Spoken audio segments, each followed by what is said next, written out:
Almost from the onset of the coronavirus epidemic in the United States, New York has been described as the epicenter of the outbreak, and Elmhurst Hospital in Queens, the epicenter of the epicenter. Obviously, Elmhurst Hospital in Queens is right now the epicenter within the epicenter. Elmhurst Hospital is the epicenter of the epicenter. And Elmhurst Hospital is really at the center of this crisis here in the city and in the country, with doctors desperately trying to keep up with the growing number of patients as supplies dwindle. And you see the black body bags? You say, what's in there? It's Elmhurst Hospital? Must be supplies. It's not supplies, it's people. Also from the beginning of the crisis, ventilators were described as essential life-saving equipment, initially in short supply. You picked the 26,000 people who are going to die because you only sent 400 ventilators. I knew that every person who needed a ventilator and didn't get one would die. But why does New York, and Elmhurst in particular, appear to have been hit so much harder than other places in the United States? And were ventilators ever the right approach to treating COVID-19, especially once we realized that 60 to 90% of those vented do not survive?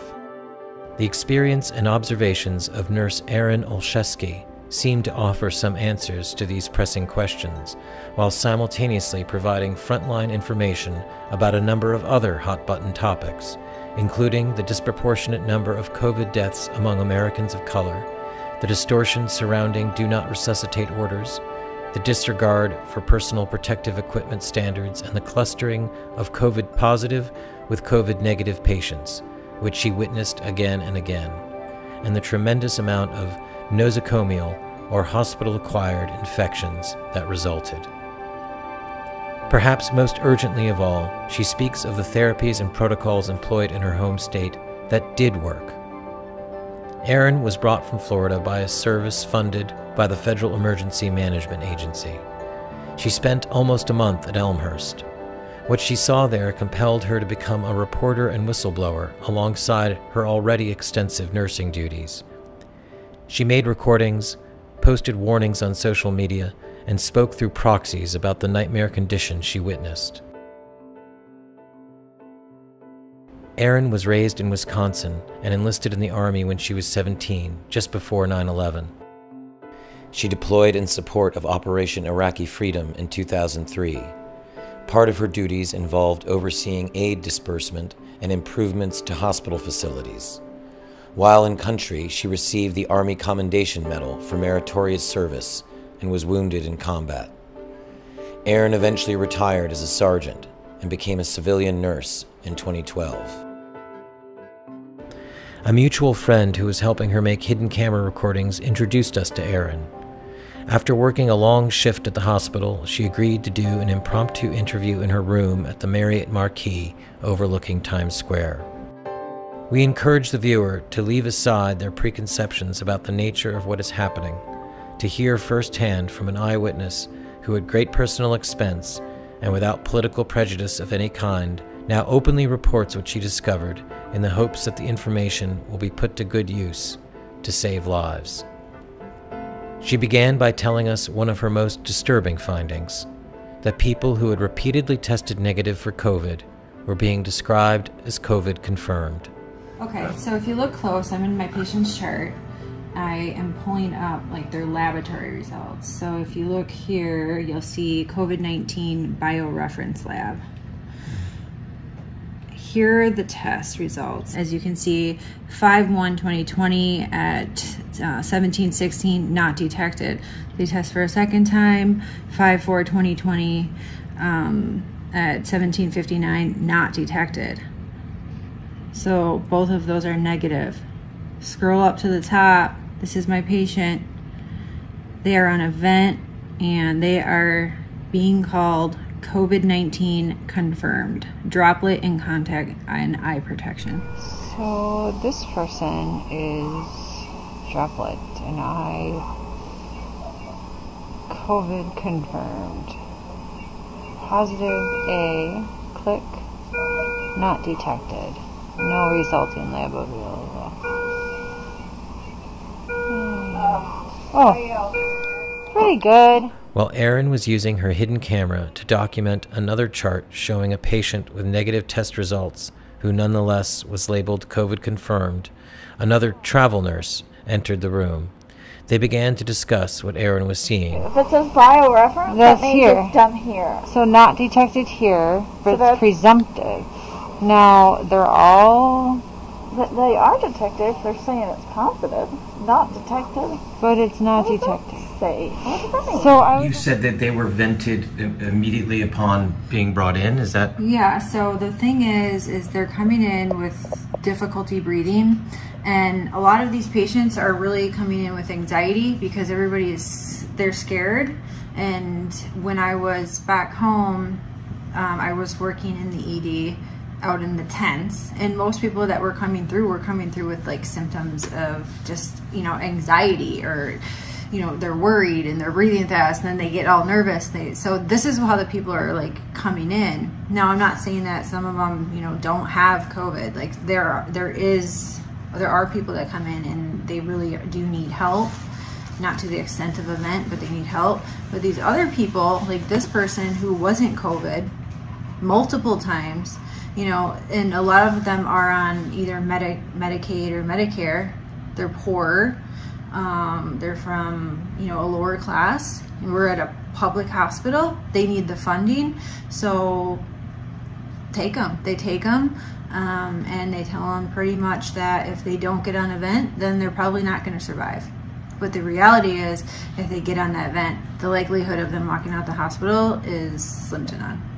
And can I ask you, what PEEP are they on, and is that being mandated or specified what the pressure is on the vent?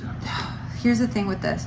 So you don't have actual doctors that know critical care, ICU doctors on these floors. There's a dentist, and there are residents with these.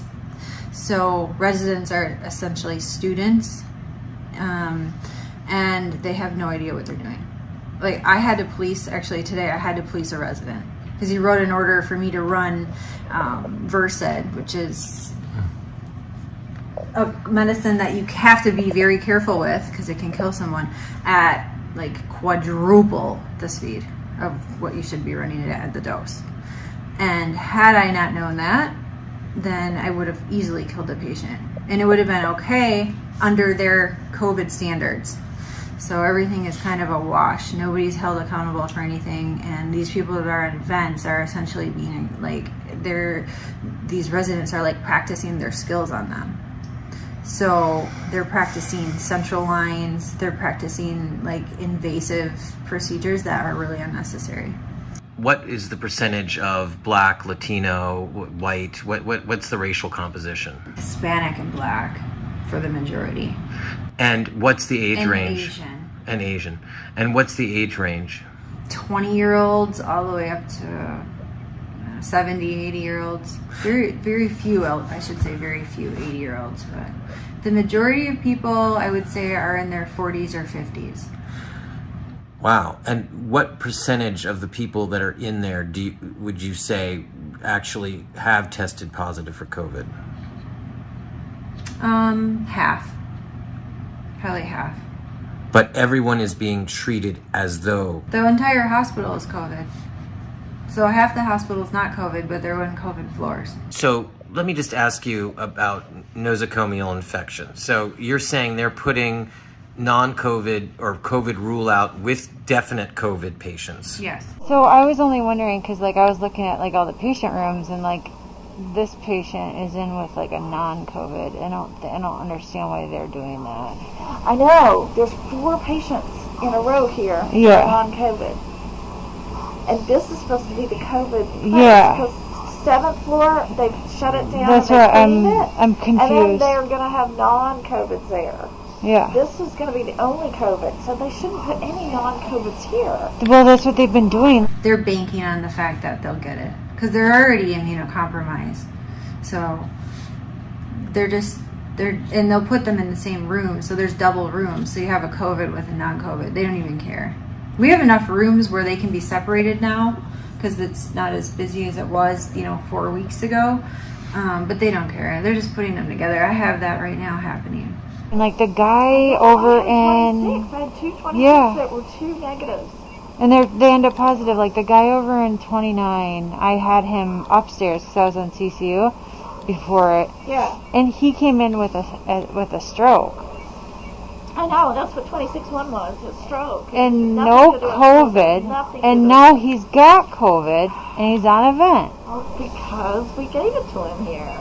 I don't know how this ended up being COVID Central. I know, but she literally came in with a broom and then she left like 5 minutes later. My patient had died of COVID and she didn't mop the floor. She was cleaning, getting prepared for my next patient, and she didn't mop the floor. I was like, that is the least. That's a standard. Not the, I didn't think I had to tell her that. Right. People don't know how to properly wear their PPE. Let's go back to Ebola. Like when Ebola was here, people took that very seriously. You have a nurse in the room in all the head to toe PPE. This is Ebola. This is I'm going to compare it. And you have another nurse that's outside the room handing supplies. You know, the clean nurse and the dirty nurse, right? Going, and when they're taking their outfit off, one nurse is unzipping the back so she can take it out, walking out. They're not doing that here. We're wearing like our scrubs, and then we have maybe like a net top. Our pants are exposed.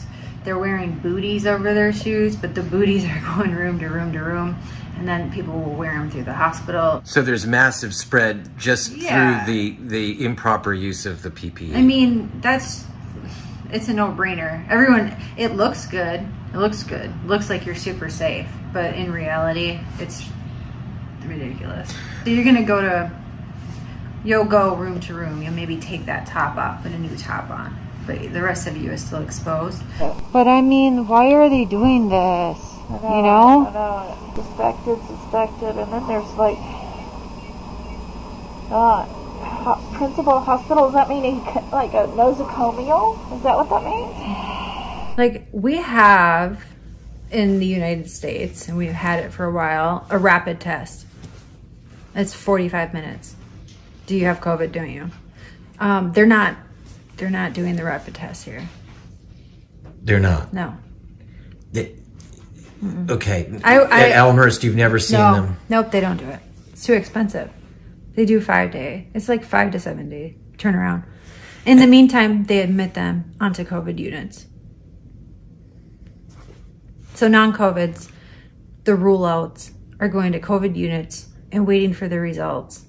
Even though we have a rapid result, which is 45 minutes, and they're not doing it. No, not one. But would you say it's too expensive? I mean, isn't this all getting charged to the fund anyway? I mean, why not do it? Why not? I mean, are you saying that? I don't know why. It doesn't make any sense to me. I asked that doctor about it. How come you guys don't do the rapid test here?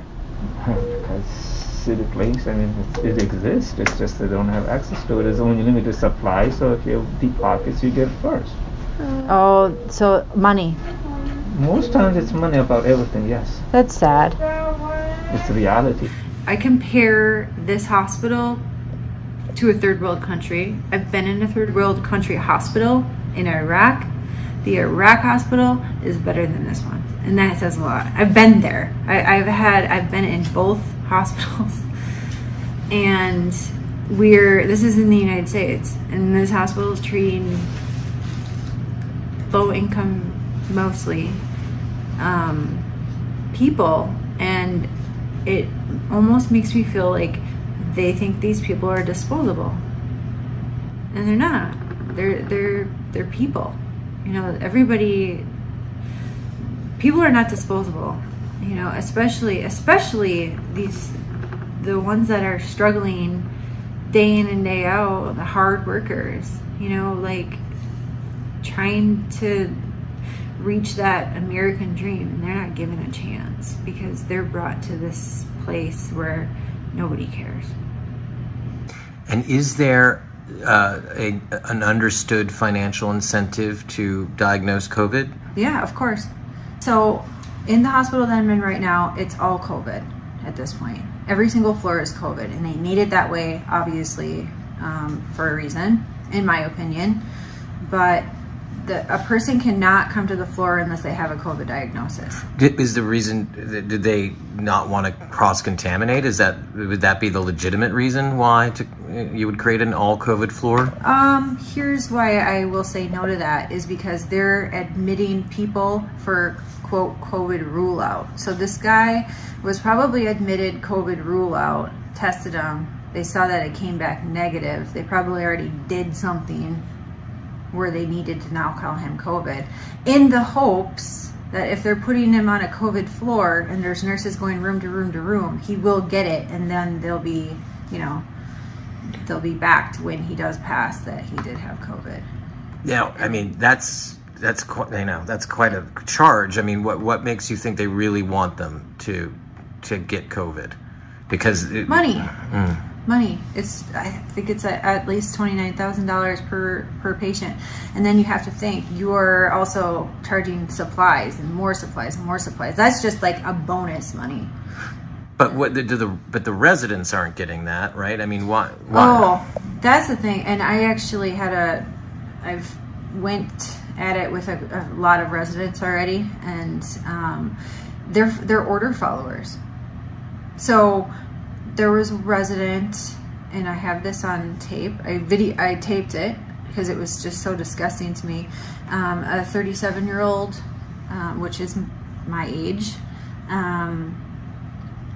was not a DNR. He has a full code. His family in depth discussed with the doctors that they want us to do everything they can to save him. He came in talking. He was very terrified. He was just like, totally alert, knew what was going on, and they convinced him to be on a vent.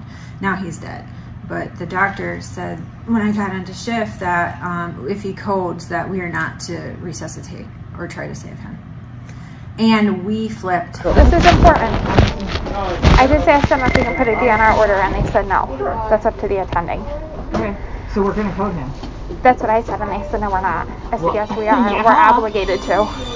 So then We got to say something though, like it's our license. Unfortunately, you guys got to put in an order. Just something. That's what I said. I said I'm obligated. Yeah. What did she say? So then she's like, the higher up said. I said, I don't care what they said. What higher up? God? We don't have a God here making decisions. I said I don't care what they said. So we're supposed to.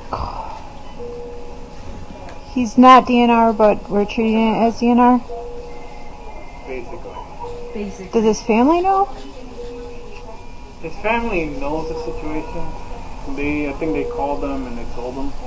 They were trying to do a school attending consent for DNR. Okay. All day he spent like in the 80s saturating. It was this one on the forehead didn't work. It was this one worked, and that came back. When I changed it, I was like, oh shoot, it's 90. Yeah. So they started playing around with the Oh shoot, it's 90. Because he's still on pressure. He changed the pulse ox You put him on EC, from drop. his head to his finger, and he's like, oh, it's 90. I had to put a sign up last week. Don't touch my. He's fine. Nothing. So what was that? So that was, we were just getting on shift because we were starting the night shift at 7. And that was the nurse from the day shift saying pretty much we shouldn't code him if he's going to code. And then I turned my glasses on. Why are we being told not to code him, essentially? That's what he said. I mean, because I'm going to tell you right now, if he bottoms out, I'm jumping on his chest. Period. Point blank. It's going to happen. Okay. Because until that status is changed in the computer, that's what I'm obligated to do under my nursing license. Right. I mean, because you guys aren't going to back me up and protect me. Well, Elmhurst does have a policy given, like a COVID policy, given the scarcity of dialysis and blood. It can be a chem code, it can be whatever. That it's not, there's not a, it's a difference. Normally the standard is whatever the family says, like we just do. So if they would say code them for 5 years, like we just do that until they die. It's a little bit different now because of the new policy in place with Dr. put in place, which is that you don't need full family like you can just tell someone that it's medically futile and that we're not willing to just pour blood and resources into something that would be impossible to get back. Right. But look, it's brutal. He's 37. I mean, it's brutal. Well, so they tried. Said, well, our higher ups have agreed and our attendings agree that this is futile care at this point. He is not going to make it. I said, he doesn't have an epi drip going. He doesn't have anything to sustain going. And I said, and who decided this? And I said, can you put a comfort care order in then? No, we can't do that. Can you put a DNR order in? No, we can't do that. I said, so what's our plan? Do we have to modify? She goes, well, he's dying. And I'm like, I understand that, but there needs to be an order indicating that either I'm doing compressions or I'm not doing compressions. Well, I can say that we can all be in agreement that we will do it. I will definitely. Yeah. Because I'm going to jump on him. Yeah. So will I. I'll go right with you. I don't care. That's what we're here for. I'm not playing like these until stupid they games. change his status that he is a DNR, and they can do it through physician consent if they've talked to the family. Yeah. But until they change it, and I see it, he's a full code to me. We know when someone we're close. We'll pull the code card up and be ready. You know, we're ready. I had the epi ready. That's one of the first things we do. And she wouldn't let me give it. So this was that woman. And the entire time, and this was over his body, his alive body. And we're arguing and she's laughing. She was smirking. And how this man died was the nurses arguing with the doctors over him as he was dying, and she's smirking the entire time. It was probably one of the worst experiences in my entire life. But all I can think about is that at least he knows that we were fighting for him when he died. You know. But this was my conversation after what happened, and the guy I told you about earlier that had pulled his tube out, he was up at that point. Like, he was on the same floor. He had pulled he was the one that they wanted to sedate. So at that point he was doing better where he could walk. This doctor had put a diaper on him and told him to poop in his pants. So after the code, I went to go check on him, and he goes, I have poop in my pants. I'm like, why do you have poop in your pants? And he said that because the doctor told him that he has to do that, and I just lost it. It was her. This is wrong. It is straight up it is wrong. And I am 37 years old. I have been in a hospital since I've been 16. Military hospitals that well. What aspect of it was wrong to you? I agree that there were parts of it that were wrong too. So. Calling a patient a DNR when there's no order for it, and telling us, like straight up telling us, you're not doing anything. That's wrong. If that was my brother or my father or anybody, I would be furious. And I guarantee you, if I called his family right now and told them what happened, they would be furious too. I flipped. We were all crying. There's a lot of nurses that know that this is wrong, but they're afraid to like say anything publicly. She said, when I was talking to her, she said, we're not always given the orders. It comes from the top down. And I was thinking, that's the exact problem with everything. Where's it coming from? What's the purpose? Are you guys really trying to kill everybody like everybody thinks? Within our unit, it was a big fight, and ultimately the kid died with us over his body arguing about this. It goes over there. Yeah. And the doctor will just write it up that we Yeah, I don't trust him though, because I don't know him. I'm sorry, I'm not doing that. There's a doctor that came upstairs that I had worked with prior. He was working in the ED and heard what happened. He came into the room with me and told me that what I did was good, and that, you know, so there are good doctors in here. You know, I guess the word traveled after this. You mentioned earlier that this is a common occurrence where people come in able to speak and they just have low oxygen levels and they're put on a vent. So what's going on there? I don't know. I honestly have no idea how. They're assuming everybody is just the same. There's no individuality anymore. These residents I think a lot of them are just stone cold. You know, there's no emotion, and they don't view people as people anymore. And it's really sad. Like I came a little bit later, you know, after the big rush, but there was still a lot of people coming in, and a lot of us were just in shock. Within the first couple days, you could see exactly what was going on. My bigger problem with this whole scenario is when they intubate people who don't need it. Yeah. And it looks very clear to me that they're just pushing it. You almost feel like you are literally living in the Twilight Zone, and you feel like you're the only sane one in a bunch of insane people. And it's scary because these are the people that others are trusting to take care of them, and they're really doing the opposite. I'm to the point where I'm afraid that I'm going to start thinking that this is normal.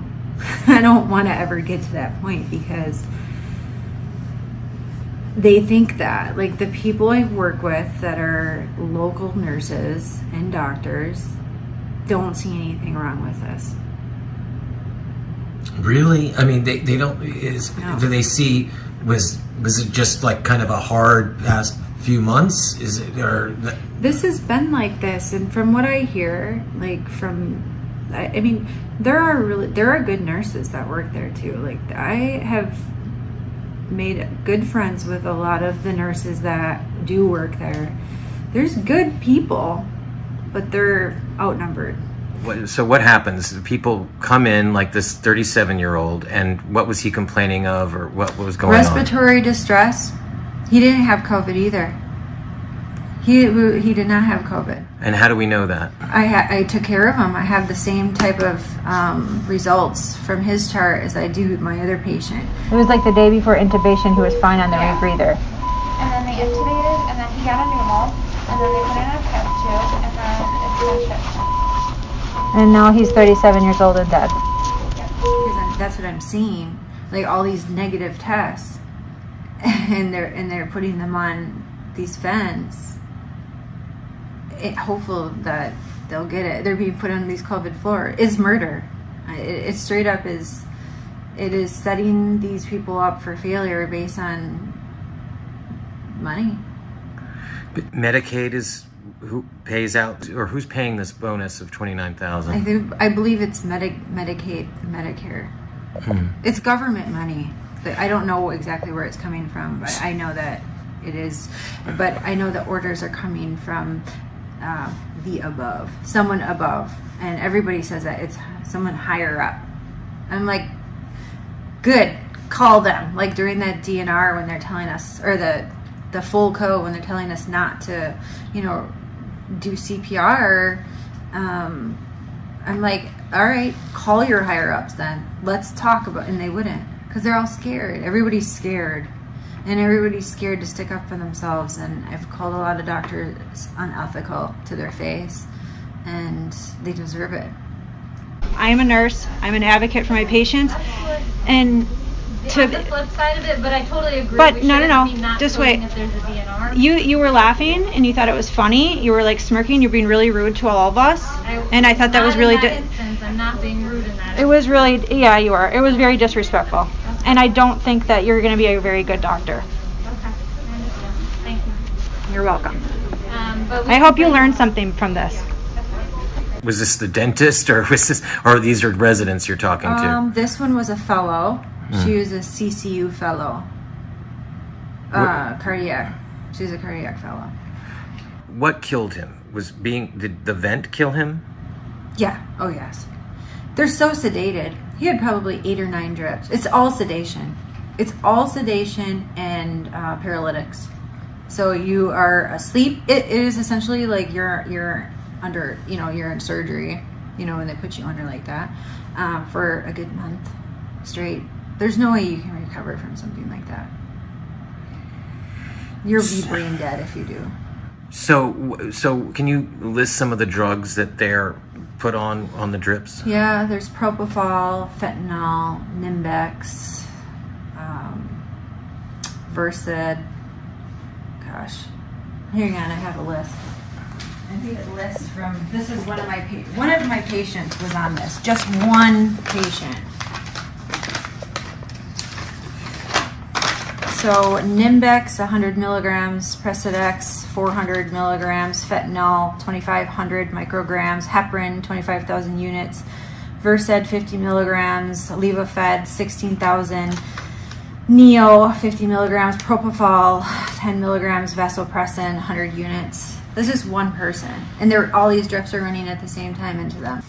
So, in the case of this 37-year-old, he comes in complaining of some respiratory distress. Did he have low blood oxygen? Totally healthy guy, and he was satting that's the oxygen saturations, and like 88, 89. So a little low. I mean, yeah, but people do that. You and I probably do that. We're not monitoring our oxygen, all day long. But he felt shortness of breath, so he came in. Yes. And what was the next step? What would have happened next? He went to a step-down unit, among other. What does that mean? Sorry. It's just a unit where people aren't quite on the vent yet, and I say on the vent yet because I should call it a step-up unit to the vent. So was he? What's the phrase you used? COVID rule out. COVID rule out. So that's how they admit everyone to the floor that doesn't have a positive COVID immediately. Okay, so he's put in the step down unit, which is a euphemism for step up unit. Yeah. And what happens to him there? What's going on there? Oxygen. I wasn't in this unit. My friend was. So just normal oxygen, nasal? No, they'll do like a high pressure. So what does that mean exactly? What does it look like? Pretty much like a forced. It almost looks like a big thick nasal cannula, and you put it in your nose, and it forces the pressure in. It can almost be like, it's still causing your lungs to expand, right?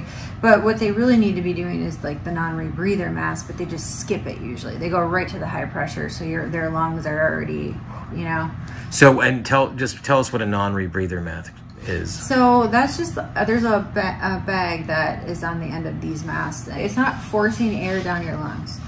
Okay. It's more natural. Okay. And you can put 100% oxygen. That's what people need. Okay, so and that really is not the protocol. It's not the protocol to start people on that. I mean, it should be, but it's not how they're doing it now. I mean, in your prior experience dealing with people with low saturation, would that be what you would do? Oh yeah, that's what we were doing, in my hometown. And were you having better outcomes there? Yeah, we didn't have this because we treated them properly, What would you say the kind of the case fatality rate was? None. 0. Yeah, by me, 0. And what is the likelihood of coming out of the hospital you're in?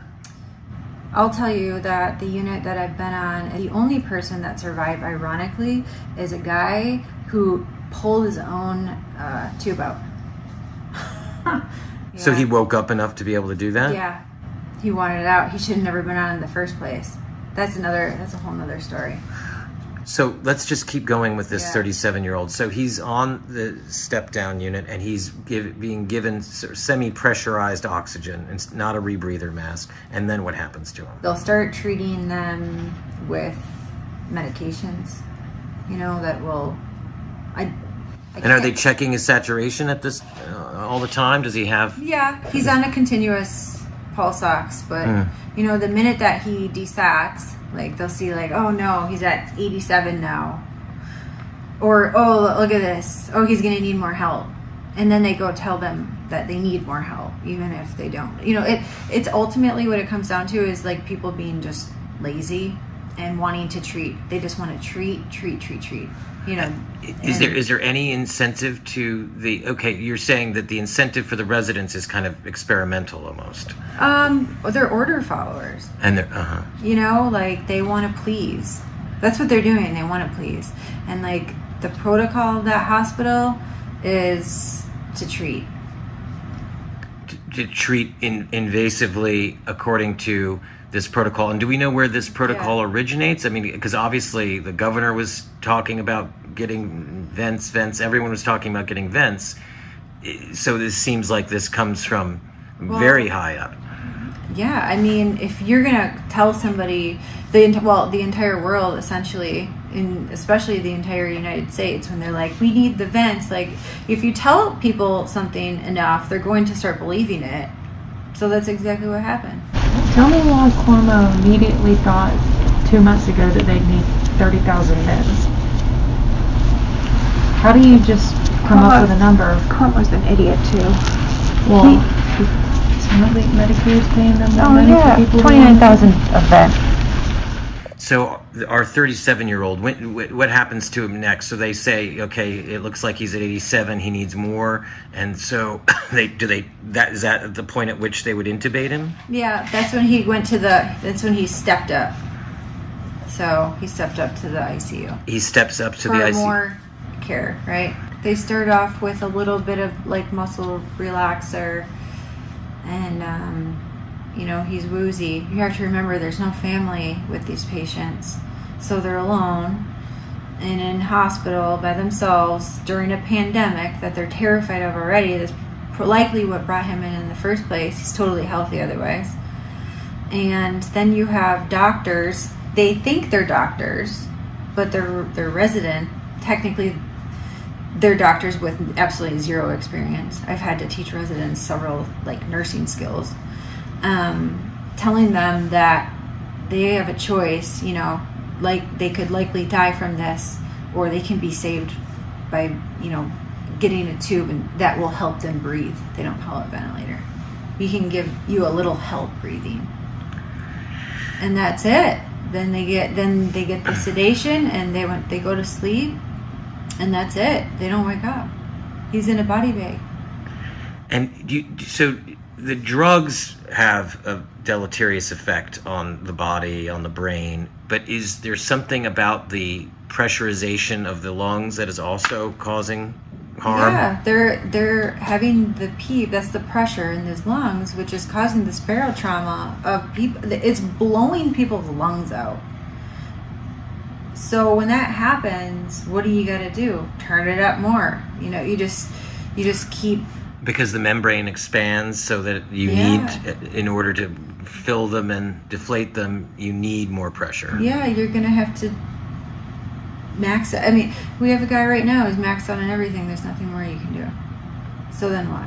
You just wait for them to die? I mean, there's nothing you can do. Can you tell us what PEEP levels are they started on? It depends. They're always usually, well, they'll start, there's some good ones. I can't say everybody's bad. Mm-hmm. There are some good doctors that'll start them out on 5, which people should be at about 5. But that doctor goes home, and the next doctor comes on shift and cranks it up. Then what? It's hard to go back down. And what oxygen level are they put on? It depends. I mean, as they start to deteriorate more and more, then the oxygen obviously is going up. There's a guy right now, I have him on 100%, and I'll have to come in and, give him a little bit more rush of 2 minutes of even more oxygen just to keep his stats up. I mean, that's what happens to people. In your home state where you were treating people, what would the protocol be? I mean, it varied upon each individual, but we definitely would never go immediately to, you're going to need a vent. You didn't feel pressure to diagnose people? There wasn't a pressure to diagnose people COVID? Not at all. No. We're not a public hospital, too. That makes a huge difference. What I'm seeing is it's the public hospitals, and this is like in other states, too. If you look at all the hospitals, most of them are public that are needing money. But our hospital would just treat them based on the individuals, and they were using the hydroxychloroquine and the zinc and, that protocol, for sure. At your hospital? Oh, yeah. And that seemed to work? Yeah. We didn't have anybody that died. I think there was one patient that was admitted and went home like the day later. And I'm in a pretty big city, so. And were these people with who were elderly with comorbidities who were having good outcomes? Yeah, actually one guy the one guy that was admitted came from a nursing home. And he was obese, like severely obese. And he Yeah, left. he's fine. He left after a day. I think it was like a night, maybe 2 nights max, but. And what do you remember what he was treated with? I didn't have him on the floor, but I can imagine he was treated with the protocol that we would prescribe the patients before they left the emergency room. Which was? With the hydroxychloroquine, zinc. Why do you think that's been demonized so much? Because it's working, and then people wouldn't need vents. I don't know. Only on 2 tonight, a Houston hospital is having success treating the coronavirus patients. In fact, its recovery rate is perfect. Fascinating, isn't it? To treat patients here, Dr. Veron is using an experimental drug protocol. It's a cocktail of vitamins, steroids, and blood thinners. Each patient also is getting hydroxychloroquine, the malaria drug touted by President Trump. The protocol is controversial because there hasn't been time for extensive testing, but Dr. Veron says it works. We've treated over 40 plus patients with this treatment, and we haven't had a single complication. So far, he says, none of his patients have died. This is time of war. There is no time to double blind anything. This is working. And if it's working, I'm going to keep on doing it. What we're finding clinically with our patients is that it really only works in conjunction with zinc. So the hydroxychloroquine opens the zinc channel, zinc goes into the cell, it then blocks the replication of the cellular machinery. You're prescribing it, and it is working for COVID-19 patients. Every patient I've prescribed it to has been very, very ill, and within 8 to 12 hours, they were basically symptom-free. And so clinically, I am seeing a resolution. That mirrors what we saw in the French study and some of the other studies worldwide. But what I am seeing is that people are taking it alone by itself, it's not having efficacy. Okay. What can you tell us about any confirmed COVID cases that you've seen? Both in your home state and here in New York, what have you noticed about them, and what do their stats look like? Okay, so the real confirmed COVIDs that come in, like, you immediately know that they're COVID because they cannot. They can't breathe. They literally can't breathe. So they do need that non-rebreather mask, or their stats will quickly drop to 60s, 70s. You want to be at around 90 to 100. So they can't talk even. Some of them can talk. A lot of this is anxiety. But the problem with this is they were being told, the public has been told to self-quarantine, right? Stay home. That's a problem because these people could be getting early treatment. This clinical trial is emerging that appears to show that it decreases severity early in the game, before you end up hospitalized, before you end up on a ventilator. And they're not, because they were told to stay home. So now they're getting really, really sick, and they come in on an emergency status. They waited too long. If they didn't wait too long, they're easily treatable. And easily treatable, you feel, with some of these treatments, like 100%. zinc and hydroxychloroquine, and It's working. I mean, it's been proven to work. There's a doctor, I think, in Texas that's using that protocol and a shot in the butt, of antibiotic shot. I don't know exactly which one she was using, and she's successfully treating.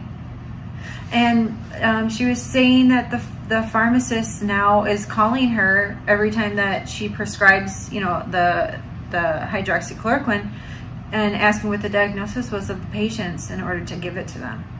I'm like, that's a doctor-patient relationship. So the pharmacist, I guess, was told to do this. And, in New York, the governor said, pretty much put a ban on it. So why?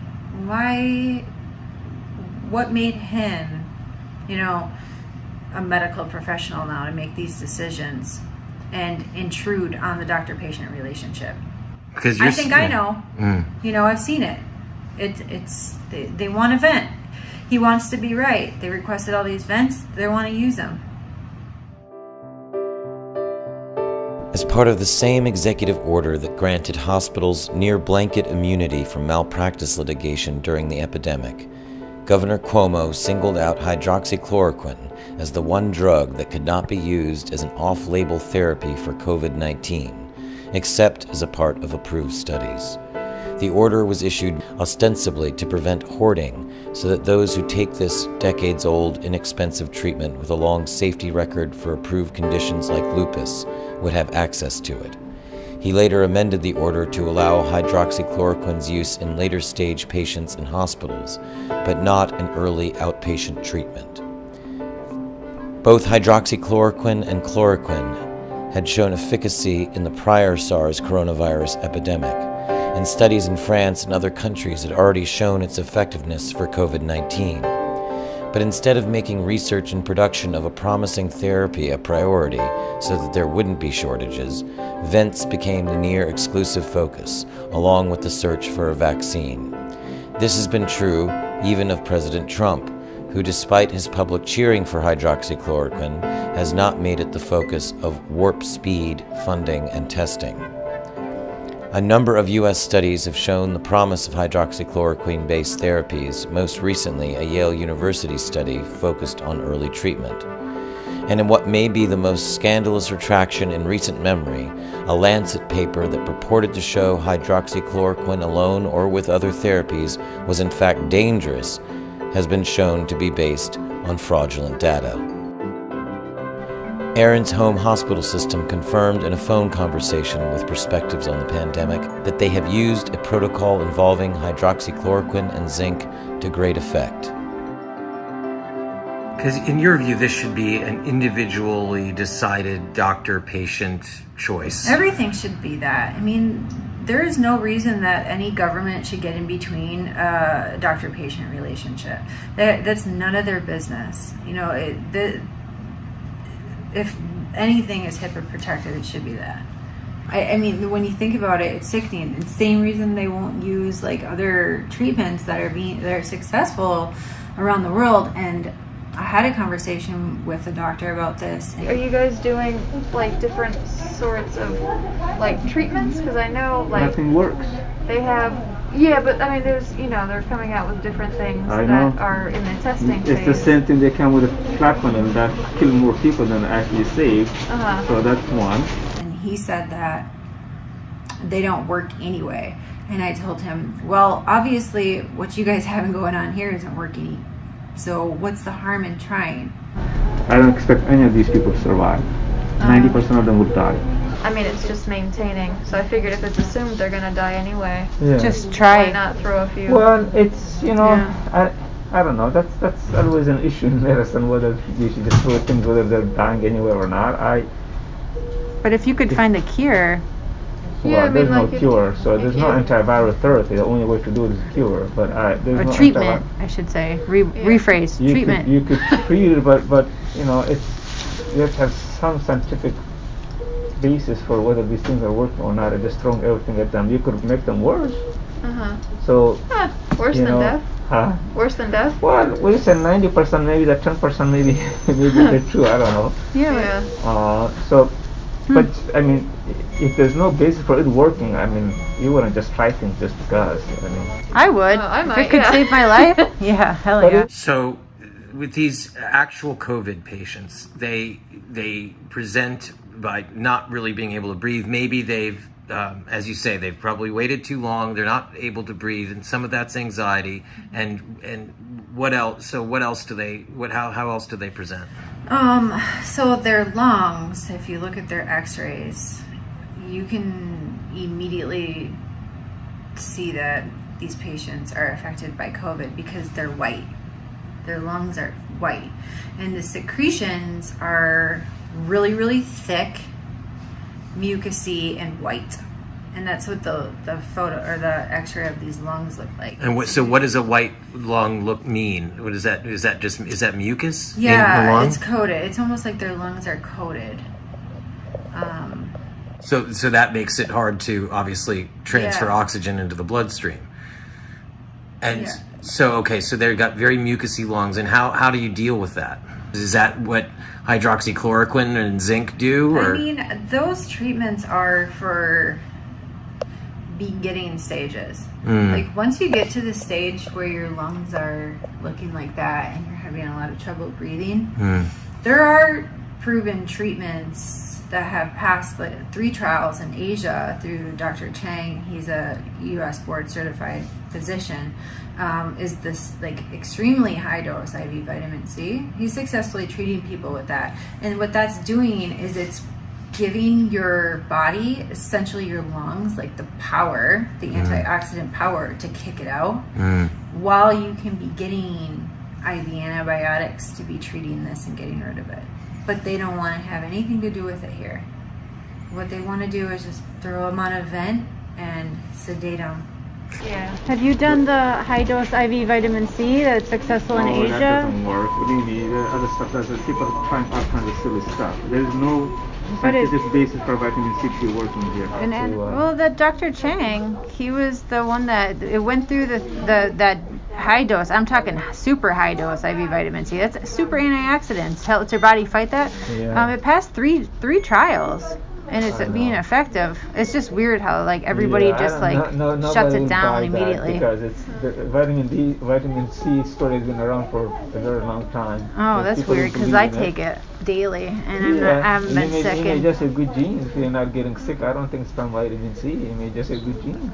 So how quickly if you have a COVID and a COVID rule out or a non-COVID right next to each other on vents, will the COVID patient die more quickly than the non-COVID patient?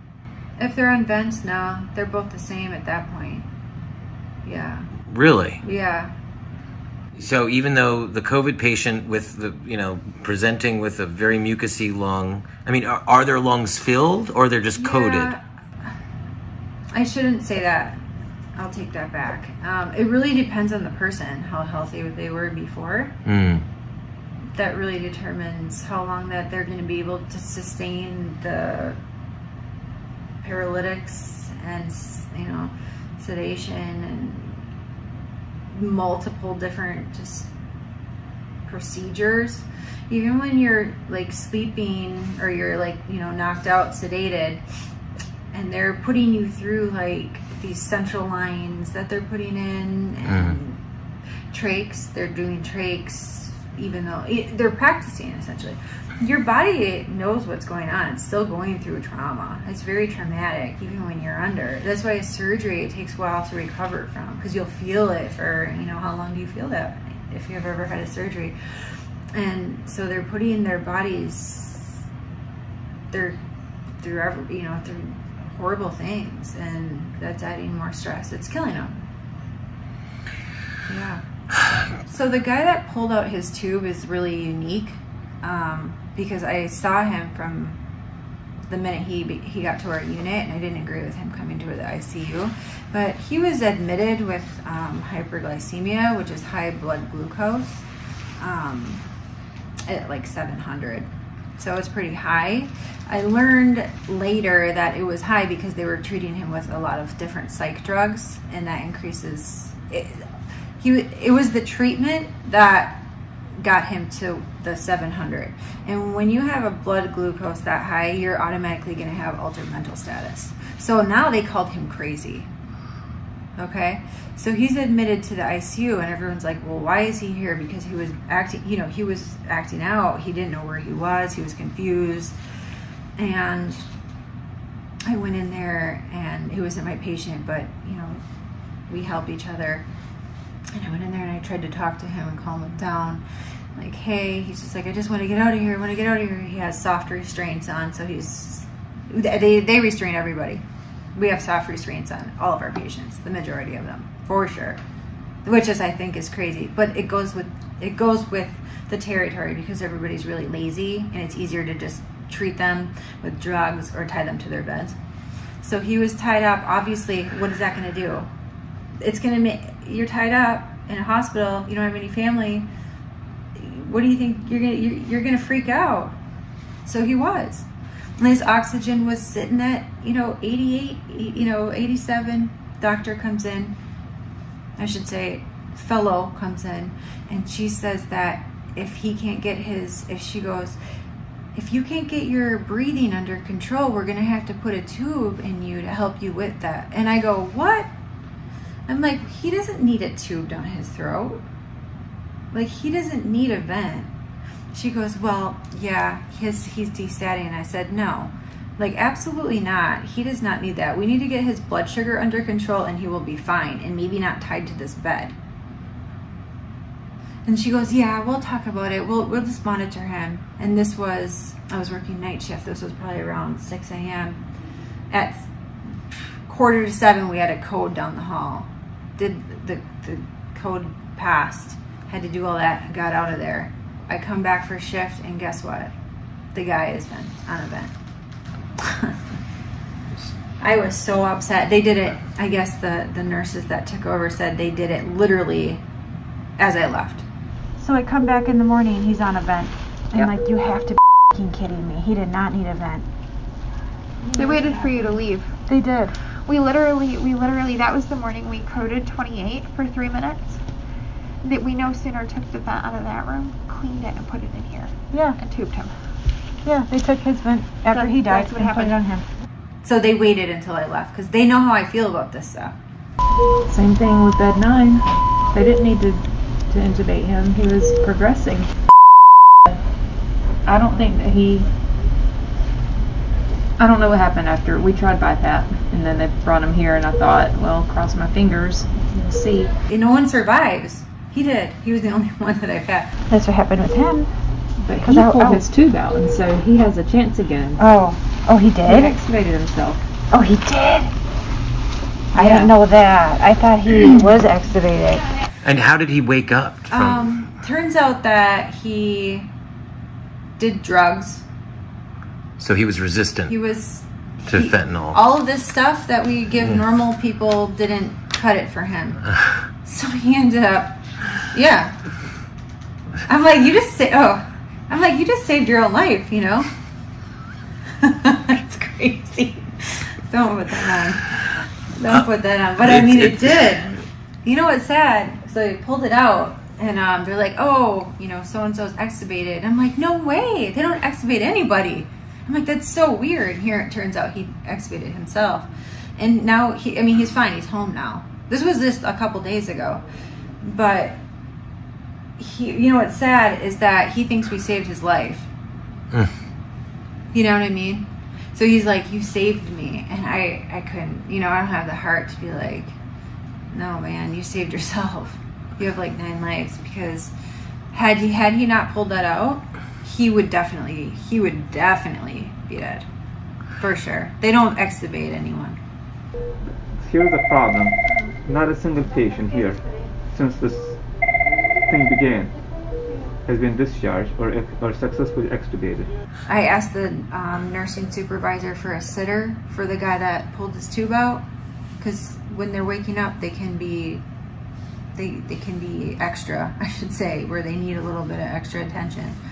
And I asked her for a sitter, and she told me that I didn't utilize all my resources first, which was Haldol, all the psych drugs to like chemically, put him to bed.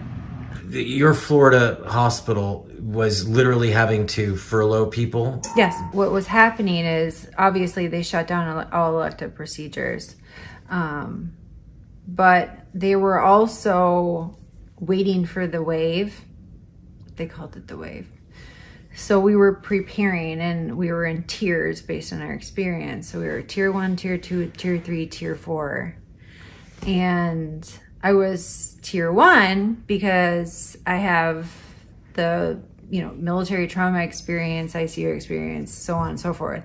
So I was working, throughout the hospital, training in other units, cross-training. Ultimately, it was to get hours. It was what? It was to get hours. Yeah. This is what the hospitals were doing. They're like, okay, we're going to give our employees hours this way to cross-train them for when the wave hits. And then that wave would get pushed back another week, and then it get pushed back another week. And the units that we were floating to, like cross-training, they're like, what are you doing here? We don't need you. So I felt like I was wasting my time and taking up other people's time that were trying to get ours too. And this opportunity presented itself and I took it. Do you think that the reason you never got a COVID wave in Florida was because of any of this lockdown? Or, I mean, I know you're not an epidemiologist, No, but what do you think was going on? I live right by, and that was like worldwide news. People were at the beach. I was one of those people at the beach with my kids. Sunlight, it's vitamin D, it's good for your immunity, fresh air, salt water, all these things are really good for anyone's, immune system. You have to be out. Mental health, we were all at the beach. And so people, if there was a lot of transmission going on. Wouldn't you think our hospitals would be flooded? They were not. I'm right at the beach. I'm right by the beach. Didn't happen. Because the lockdowns happened after all that, and it was spring break. The beaches were packed. I mean, there's people from all over the world. Tons of New Yorkers live by us.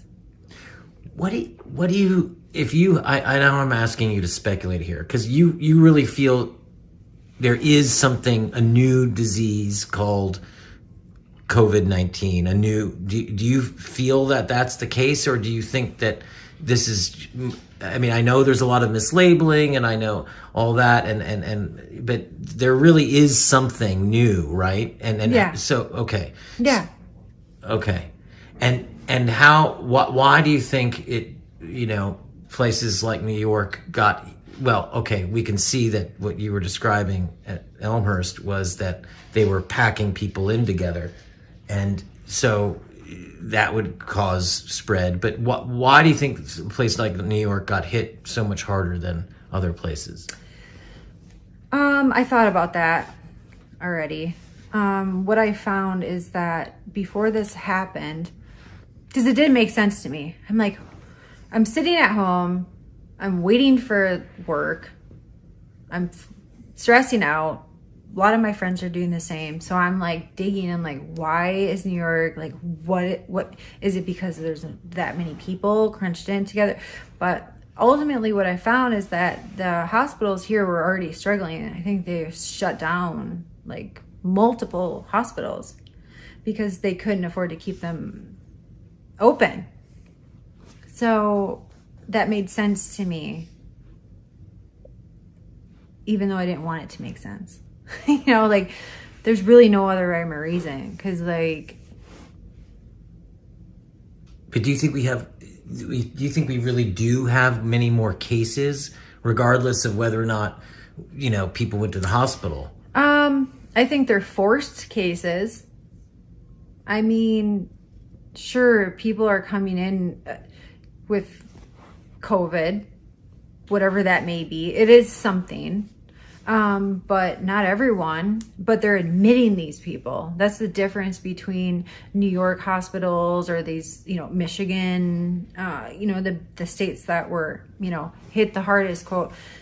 They're admitting these patients as possible COVID, calling it COVID. Or rule out COVID.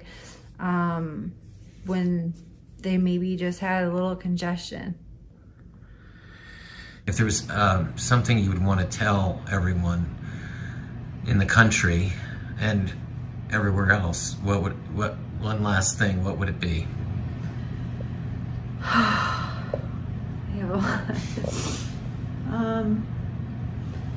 would say this is the one thing that I've had a struggle with, is if someone like me or anybody is trying to tell you something that might go against your beliefs, just listen, really just take it in, and instead of jumping on it, think on it for a night or a day and look into this stuff, and ask people about it. Not every nurse is going to have the same experience. A med surg nurse that's on the floor, even in my own hospital, has not had the same experience as the ICU nurses have. And once I sit down and explain it to them, it all makes sense.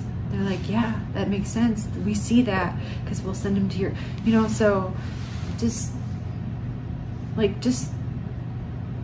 think about it, you know, and be respectful, and like, we don't want to, no one wants to put themselves in a situation like this, you know, and it's really hard.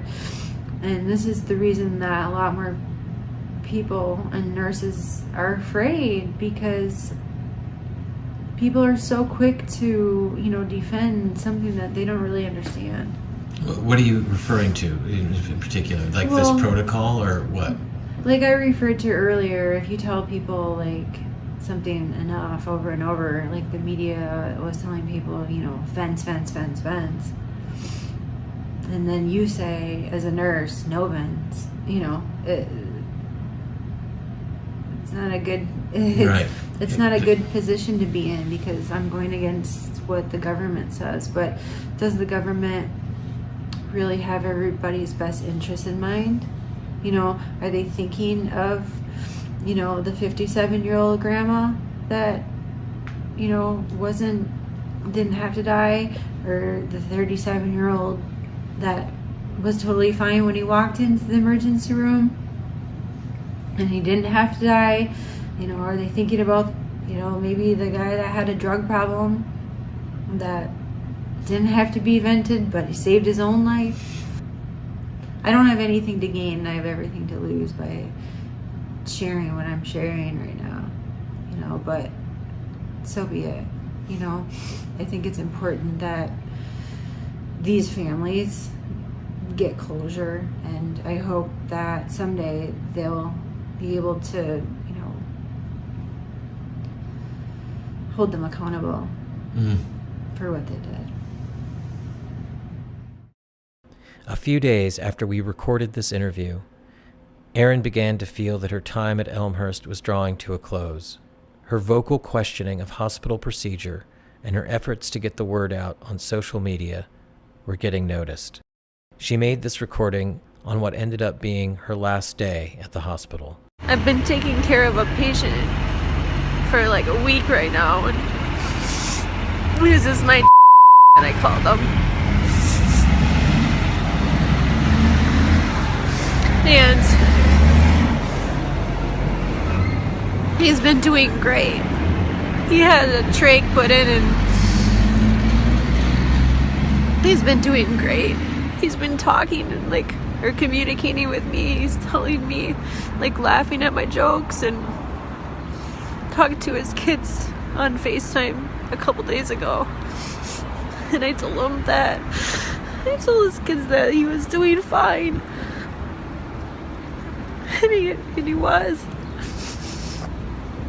And today I was giving him, and they came in and they told me that I need to leave the room and I have to give report to somebody else. They took me from that unit and they put me in the emergency room, and they don't need me there, but they put me there, and I'm not even there 20 minutes.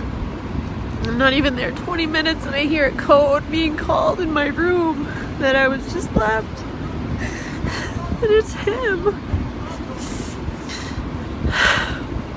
And he was fine. He was fine. I don't understand that. Nothing makes sense.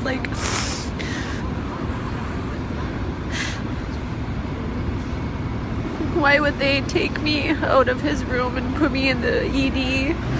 And then not 20 minutes later, he's dead.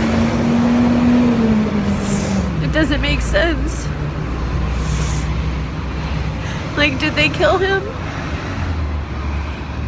He was my one patient that was gonna live. He shouldn't have died. I don't know what they did to him. Something's not right.